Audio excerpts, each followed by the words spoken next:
김도현 변호사입니다. 혹시 더 글로리라는 드라마 보셨나요?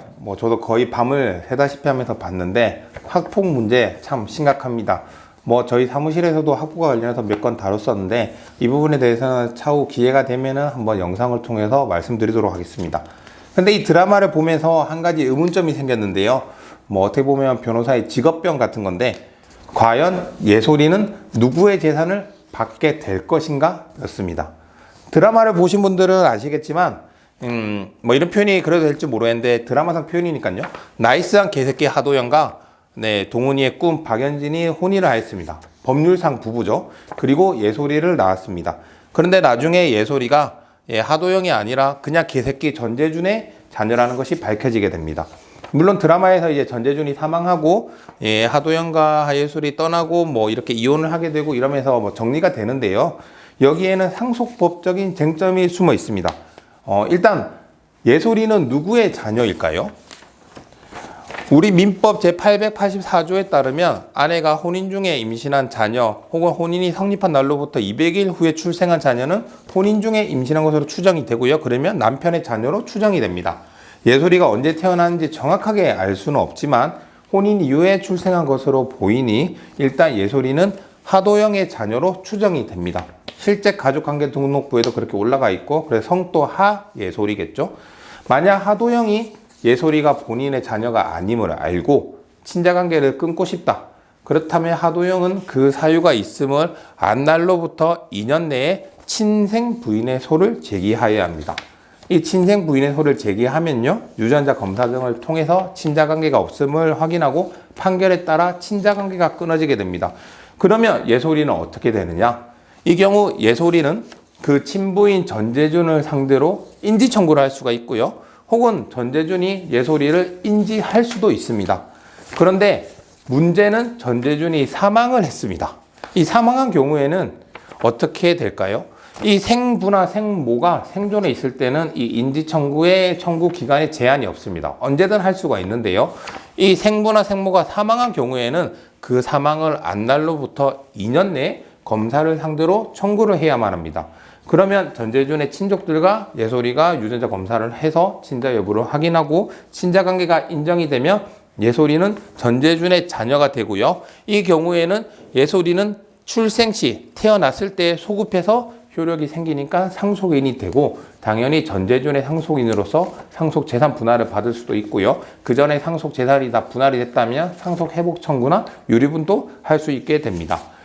그런데 드라마를 보시면 하도영이 그러한 사실을 알면서도 예솔이를 무척 아끼고 자기 자녀로 인정을 합니다. 이렇게 시간이 흘러서 만약 하도영이 사망을 하고 상속이 일어나면 예솔이는 당연히 하도영의 상속인이 될 겁니다. 그런데 또 다른 문제가 발생할 수 있습니다. 바로 하도영의 친족들이 어떻게 이러한 사실을 알고 하도영과 예솔이의 친자관계가 아니라는 친생자 관계 부존재 확인의 소를 제기할 수 있다는 겁니다. 다만 친족이라고 해서 아무나 이런 소송을 할 수 있는 것은 아니고요. 그 친생자 관계의 존부 여부에 따라 일정한 권리를 얻거나 의무를 면하는 등 법률상 이해관계가 있는 제3자만이 이러한 소송을 할 수가 있습니다. 예를 들어서 만약에 예솔이가 친자관계가 끊어지면 하도영의 상속인이 될 수 있는 자, 그럴 리는 없겠지만 혹시 예솔이가 없어지면 하도영의 부모님이 제2순위 상속인이 되니까요. 그 부모님 같은 경우에는 이러한 친생자관계 부존재 확인 소송을 할 수가 있겠죠. 만약 이러한 친생자관계 부존재 확인 소송을 통해서 하도영과 예솔이의 친자관계가 없어졌다, 친자관계가 아님이 확인되었다 하더라도 예솔이가 하도영의 재산을 상속받는 방법은 있습니다. 바로 하도영이 예솔이를 입양하는 건데요. 이러한 입양은 일반 입양과 친양자 입양 두 가지가 있습니다. 일반 입양은 생물학적 부모와 입양한 부모 둘 다 연결이 되는 거고요. 이 경우에는 생물학적 부모, 양부, 양모죠. 양부모의 상속을 모두 받게 됩니다. 이에 반해서 친양자 입양은 이 생물학적 부모와의 관계를 끊고 양부모와만 연결이 되는 것으로서 아마 드라마에서 나온 하도영과 전재준의 관계, 하도영의 성격, 그리고 보여준 행태 등을 봤을 때는 친양자 입양을 할 가능성이 높겠죠.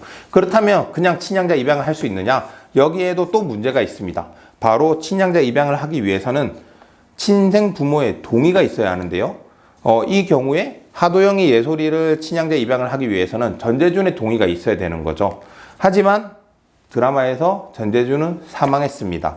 이 부모가 사망한 경우에는 동의를 요하지 않는데요. 뭐 이러한 것 때문에 전재준을 하도영이 죽였는지는 모르겠지만 어쨌든 전재준이 사망했기 때문에 이러한 문제도 넘어갈 수가 있게 됩니다.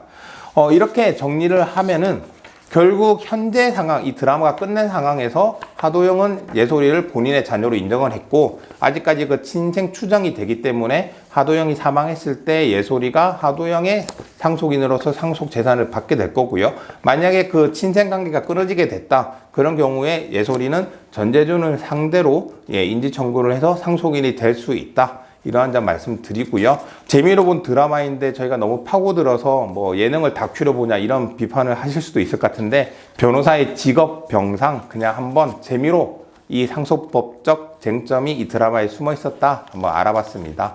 네, 다음에 저희가 또 다른 상속법적 쟁점이 있는 드라마가 있다면 그 영상 가지고 찾아뵙도록 하겠습니다. 감사합니다.